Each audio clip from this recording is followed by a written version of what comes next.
So I gotta ask, where were you guys when you first heard the worst bridge of all time? Let me tell you guys a story. I was playing Pee Wee hockey sometime around 2004, 2005. And in the dressing room before the game started, the coach would let us play music to let us get hyped up for games. Someone had brought his own burned CD, remember that? With his own music on it, and wanted to play Down with the Sickness by Disturbed.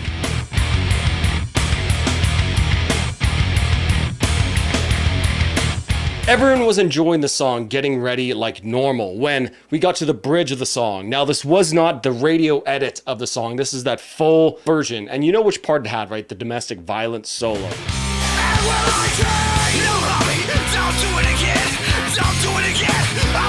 As that part started playing, the dressing room got incredibly uncomfortable, hot and clammy, and everyone just got silent. My coach, who was an old Canadian hoser type, slowly strolled over to the CD player and hit skip, and everyone just sat there in stunned silence for the 2 seconds it took for the next song to play. Now, this memory is just so burned into my brain. This experience, I am sure, was pretty common for a lot of people back in the day, right? The Down with the Sickness jump scare. For you see, young Zoomers, back in the day, you wouldn't just turn on YouTube or streaming service and listen to a song. Rather, if you didn't own the full version of the song, you had to hear it on the radio, catch the music video, or find it online on one of the many sketchy programs like LimeWire, for example. So for many people, including me, if you didn't own the actual Disturbed CD, you had never heard the full version of the song and you only heard the radio edit, which graciously edits out nearly a minute of the song. So essentially, people, including me, went years before hearing the full uncut version of the song. And let's not forget that in the early 2000s, right, Down with the Sickness was a pretty goddamn popular song. It was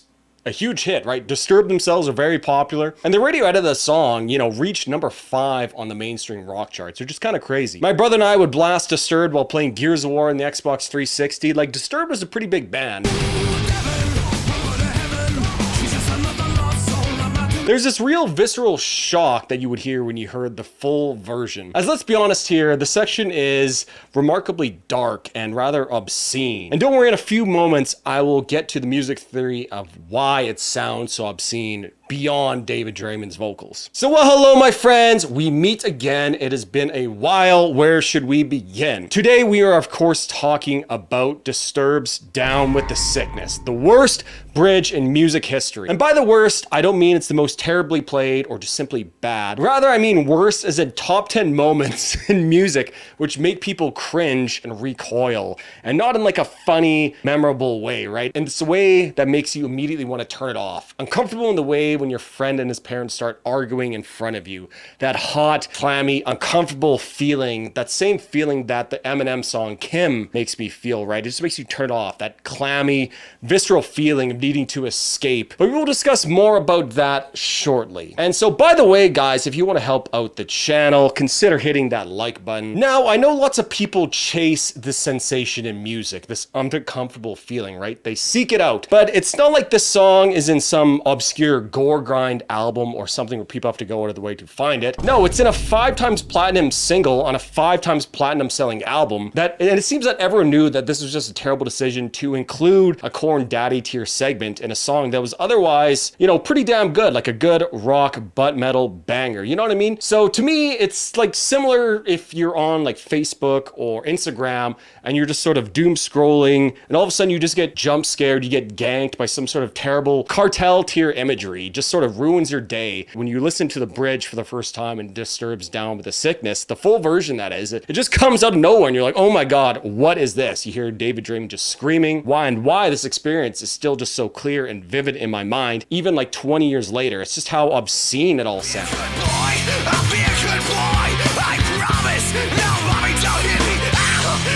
And to me, this is why this is the worst bridge in music history. We hide away uncomfortable topics, sweep them under the rug to maintain this advertiser or radio-friendly image. And in the case of this Disturbed song, we chose to cut out an entire section of music, which drastically changes the entire meaning and tone of the song. It's truly a remarkable amount of societal symbolism hidden in here. It's very, very interesting, especially how much it changes the song. Now, if the song is taken for the face value without the bridge, you can almost view the song as speaking about someone being trampled down by a larger, right? Society, your job, school, a bully, a coach, the world at large. The lyrics sort of ride on that fine line, which I call the Nirvana secret. Lyrics which are direct and personal, yet maintain this sort of vague sense of nonsensical ambiguity. My own reflection, when suddenly it changes violently. Which makes them applicable to many, many people and sort of has this universal appeal to it, I guess. This is just like a great song for early 2000s butt rock / nu metal, right? Perfectly within the norm, one might say. However, when you paste the bridge back into the song, the entire meaning and tone of the song just shifts dramatically. And once was a vague accusation and threat towards someone domineering, now becomes a pretty damning depiction of a person who is broken under years of abuse and continues the cycle when their mental state finally snaps, right? As the saying goes, broken people break people, or they continue to break people, right? Okay, but why does it feel so obscene? Like, there's really a visceral reaction which comes over me when I listen to this song in its entirety. Of course, the voice of lead vocalist David Draymond is certainly responsible for a lot of it here, but there's actually a pretty sound music theory reason behind this as well, which we'll get into right away. This is the gift that has been given to me. If we take a look at the song in its entirety, and yes, the song falls into like rock, metal subgenre, but to me, this song is structured and written more so as how someone would write and structure an EDM song, rather than maintaining sort of like a similar level of energy and momentum throughout the song, maybe rising a little bit in the choruses. Here, the song works by building and then releasing tension over and over again. This song is all about those huge drops into that opening riff and then into the chorus later on, right? This is what makes the song such an intense and cathartic release of energy, and why people in the early 2000s, my teammates included, would play this as hype songs for hockey games and stuff. You still hear it too. Oh, This was EDM drops for people who didn't like EDM, essentially, right? In addition to this sense of build and release, the song itself sounds huge. It's very dynamic instrumentally, right? The song rips, really, really great riffs by Dan Donegan, who I think is one of the more underrated riff writers of this era. His playing is very, very effective here, and it controls the energy of the song both up and down really, really well based on how he's playing and his palm muting. Okay, so Down with the Sickness, there are quite a few cool little guitar parts, right? Obviously, you have the way it begins with a pretty cool guitar part, and then it drops right the octave too. Pretty cool riff there, and the whole song is basically built off these three notes, right? That's basically all the notes that the guitar plays, including during the chorus, which is just like pretty cool. I like in the chorus how they use it. Throughout the song, actually, he does these sort of harmonics on the 5th fret here.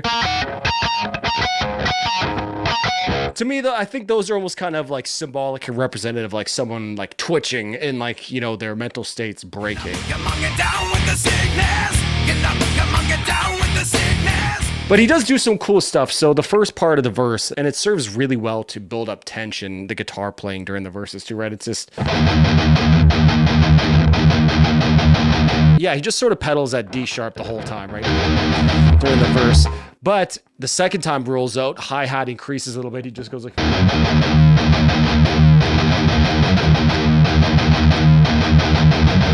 cool. He just adds a little note in. And then to even build the tension further, he stops palm muting at a certain part.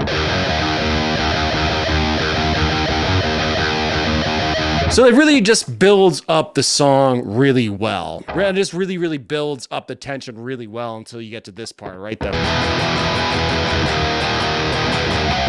And of course, I missed the harmonics there, but you know what I'm talking about. Right? The whole song just a build up and tension and release. The drums also sound huge. I love that tom buildup in the beginning, iconic stuff. I love the drummer Mike would subtly open up the hi-hat more and more just as to really build up that tension. Instrumentally, this song is actually kind of like a master class in how to control the energy of a song and build it to a crescendo, which, you know, let's be honest here, guys, the chorus of the song is just a really great crescendo, great release of all that tension that the song builds up. Really quite good in that sense.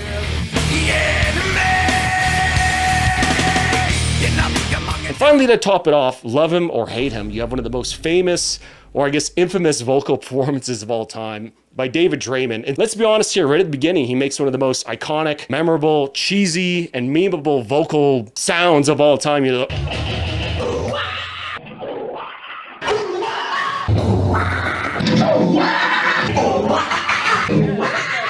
it's just so insanely unique that I don't even think to this day anything really comes close to matching this vocalization in terms of like societal impact, right? But this is where the song gets interesting, right? The whole song is essentially playing over top of a single chord, D sharp 5, right? The D sharp power chord. The guitars and bass play riffs which briefly hit on other power chords, which hints at the song being in D sharp Phrygian, which is what David Draiman sings in as well. You know, and Phrygian is a very, very dark feeling key, right? But to me, the song feels like it never changes chords at all, really. It's all just the one chord the whole time, the D sharp, the riff, right? Or at least in the case of the last chorus, they also go up a whole tone to an F. So it's really interesting. It's only when we get to the bridge that the chordal structure of the song changes from simply just pedaling the same chord over and over again to changing things. The bridge essentially has two sections to it. This little build-up section, which was left in on the radio edit,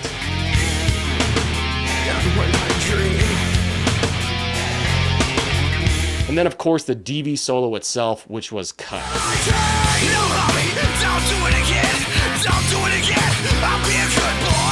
Here we get the first inkling of a chord change in the entire song, like 3 minutes in, which serves to really separate the bridge here from the rest of the song. And it sort of takes you out of it, right? The chorus goes right into that. Then we get to the bridge. So the guitar is playing this. So first of all, it go up a whole step. So instead of being in D sharp, now we are in F. So the guitar starts playing this pattern along with all the drums.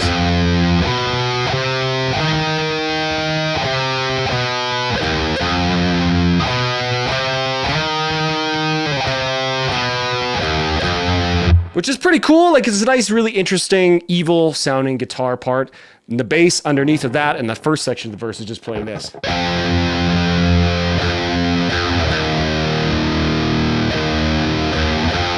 So kind of cool little part there, bass is going back and forth, right?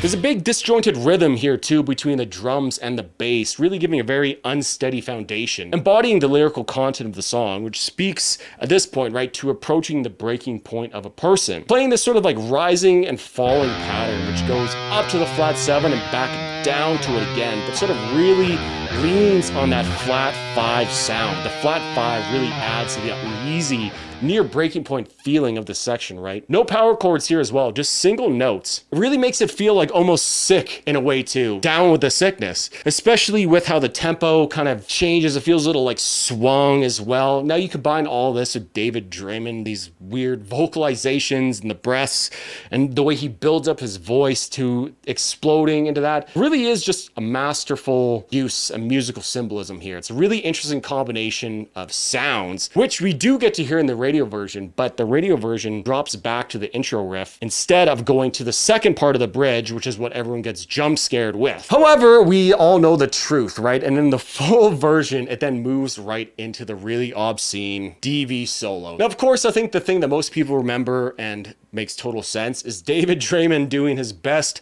Jonathan Davis impersonation. Although I almost feel like David's performance here on Down with the Sickness is almost more uncomfortable than Jonathan's.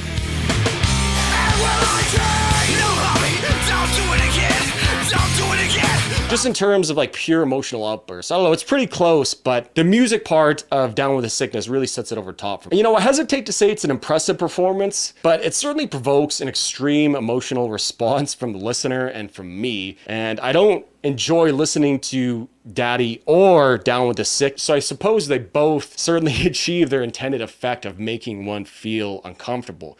And in that sense, they succeeded. But here on Down with the Sickness, the instrumentation really adds to this obscene, gratuitous feeling. Here, the bass, guitars, and drums all locked together after their brief separation in the previous section. Here, musically, we get sort of like symbolic, complete snap and mental break, right? Not only do we finally get chord changes, full chord changes, but the band changes time signatures back and forth every bar from 3/4 to 4/4. Don't do it again.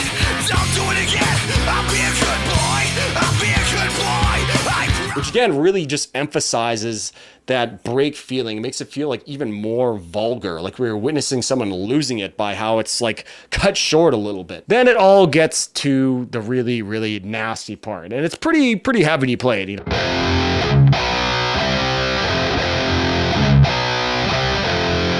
Got a little bit tricky to play without drums because it is in that weird, 3/4 and then 4/4 time signature there. It's not 7/4, although I guess you could kind of count it that way. But yeah, really just uncomfortable feeling, especially when they add the keyboard on top of it, right? It's just really just nasty,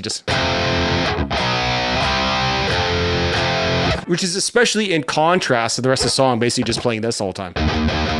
Right, so the whole song's basically just on this chord, and then you get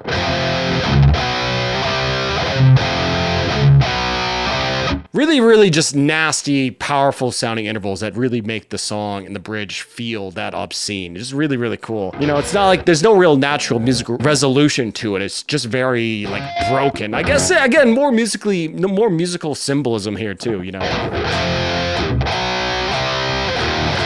Like it doesn't even add anything like that, which they were playing previously, right? They were going to this note here a couple of times. Really cool. And again, Disturbed, a little bit underrated for guitar riffs, in my opinion. Say what you will about the band and the singer, but guitar riffs definitely underrated. Be such a bitch. Why don't you? Why you just fuck up and die? Why can't you just fuck up and die? And I think one of the cooler moments in that whole little solo there is where David Draymond, they play the 3/4 beat twice in a row in time with David's vocal.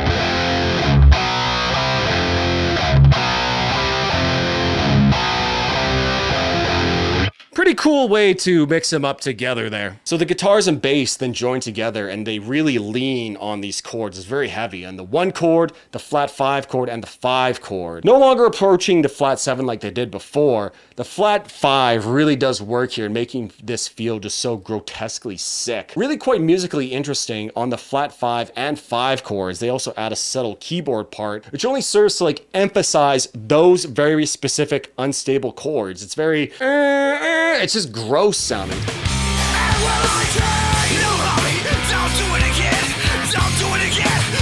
So instrumentally, right, the band moves away from the 4/4 single pedal D sharp feel that dominates the entire song. And really to make it feel so sick and obscene, they change the time signature, add in these gross chord changes, and also add keyboards, elements which were not in the whole song before. So this, of course, is all like exaggerated, multiplied many times over by David Draymond's domestic abuse vocal solo, which, let's be honest, guys, like I said earlier, is just crazy. So to summarize here, the reason why this part just sounds so gross and obscene is the contrast between the rest of the song. If they'd simply copy pasted David Draymond's DV solo over top of a section that they already played the song previously, right? Sure, it would still be gross and off-putting, but it's the combination of the band completely changing the feel and chords of the entire song while adding the DV solo on top, which really makes the unedited bridge just feel so shocking, gross, and uncomfortable, which to me makes it one of the worst bridges of all time,